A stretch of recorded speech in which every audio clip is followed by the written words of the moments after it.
गुरु ब्रह्मा गुरु विष्णु गुरुदेवो महेश्वरा गुरु साक्षात् परब्रह्म तस्मै श्री गुरुवे नमः। आज हम श्रीमद् भागवत रहस्य का तीसरा स्कंद आपको सुनाएंगे और उससे पहले अपने परमात्मा से, अपने प्रभु से प्रार्थना करेंगे कि वो हमारे जीवन को अच्छे जिंदगी, अच्छी मृत्यु प्रदान करे। हे प्रभु, हे दीनानाथ, मैं दोषी हूँ, आप बख्शनहार हो। मेरी हर गलतियों पर जो भी आज तक हुई हैं उनको क्षमा कीजिए, और जो आगे मुझसे गलती से हो जाती उनके लिए भी क्षमा कीजिए, और मेरी उन गलतियों को मैं ना करूं, इतना मुझ पर आशीर्वाद बनाए रखिए। हे परमात्मा, मेरा अच्छा सिर्फ आप सोच सकते हो। मैं अपनी ज़िंदगी को आपके चरणों में, अपने आप को आपके चरणों में समर्पित करती हूँ या करता हूँ। हे परमात्मा, आप मेरे जीवन का आधार हो। आप से ही मेरी ज़िंदगी शुरू है और आप पर ही ख़त्म है। कृपया आप मेरे जीवन में मुझे हमेशा एक नेक रास्ते पे चलाइए, जिससे कि मेरा जीवन तो सुधरे, मेरी मृत्यु भी सुधर जाए। जय श्री कृष्ण। तृतीय स्कंद। आत्मा को यह शरीर बंधन में रखता है। शरीर जड़ है, आत्मा चेतन है, किंतु जड़ चेतन की यह ग्रंथि असत्य है, गलत है, क्योंकि चेतन को जड़ वस्तु किस प्रकार बांध सकती है।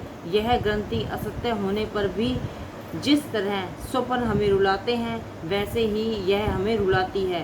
तात्विक दृष्टि से देखें तो हम यह नहीं कह सकते कि जड़ शरीर चेतन आत्मा को बांधकर रख सकता है।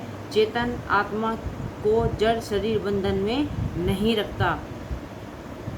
आत्मा शरीर से भिन्न है, यह बात सभी जानते हैं, किंतु इसका अनुभव बहुत कम लोग कर पाते हैं। सुखदेव जी कहते हैं, हे राजन, तुम जो प्रश्न करते हो वैसे ही प्रश्न विदुर जी ने मैत्री जी से पूछे थे। ये विदुर जी ऐसे हैं कि आमंत्रण के बिना भगवान उनके घर गए थे। विदुर जी एवं उनकी पत्नी सुरभा का भगवत प्रेम। परीक्षित ने कहा कि विदुर जी और मैत्री जी का मिलन कब हुआ वह मुझे बताएं। सुखदेव जी कहते हैं कि आमंत्रण पाए बिना भगवान विदुर जी के घर गए थे। उस प्रसंग की बात पहले बता दूं। धृतराष्ट्र ने पांडवों को लक्षागृह में जलाने का प्रयत्न किया था। विदुर जी ने धृतराष्ट्र को उपदेश दिया, किंतु धृतराष्ट्र ने एक ही भी नहीं सुनी, तो विदुर जी ने उसके घर को ही छोड़ दिया। विदुर जी अपनी पत्नी सुलभा के साथ समृद्ध घर का त्याग करके वन में चले गए। विदुर ने सुलभा वन में नदी के किनारे कुटिया बनाकर रहने लगे और तपस्या करने लगे। वे हर रोज 3 घंटे प्रभु का कीर्तन और 3 घंटे प्रभु की सेवा करने लगे। 12 वर्ष तक वे इस प्रकार भगवान की आराधना करते रहे। विदुर जी ने सुना कि द्वारकानाथ संधि कराने के लिए हस्तिनापुर आ रहे हैं। धृतराष्ट्र ने सेवकों को आज्ञा दी, कृष्ण के स्वागत की तैयारी करो, 56 भोग लगाओ। धृतराष्ट्र यह सेवा कुभाव से करते हैं। सेवा सदा सद्भाव से ही करनी चाहिए। कुभाव से सेवा करने वाले पर भगवान प्रसन्न नहीं होते। जो सद्भाव से सेवा करते हैं उनकी सेवा से वे प्रसन्न होते हैं। विदुर जी गंगा स्नान करने गए थे। वहाँ उन्होंने सुना कि कल तो रथ यात्रा निकलेगी। पूछने पर लोगों ने बताया कि कल द्वारका से भगवान श्री कृष्ण आ रहे हैं। विदुर जी घर लौटे। वे बड़े ही आनंदमय दिख रहे थे। उनकी पत्नी ने पूछा, क्या बात है कि आज आप बड़े खुश दिखाई दे रहे हैं।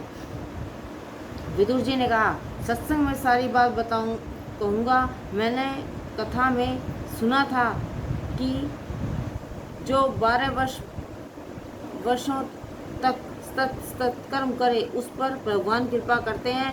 12 वर्ष एक ही स्थान में रह कर के ध्यान करने वाले को प्रभु दर्शन देते हैं। मुझे लगता है कि द्वारकानाथ दुर्योधन के लिए नहीं किंतु मेरे लिए ही आ रहे हैं। सुलभा के मन में एक ही भावना है कि ठाकुर जी मेरे घर पर भोजन करें और मैं उन्हें प्रत्यक्ष निहारूं। सुलभा कहती है कि वे आपके परिचित हैं, उनको हमारे घर पधारने का न्योता दीजिए।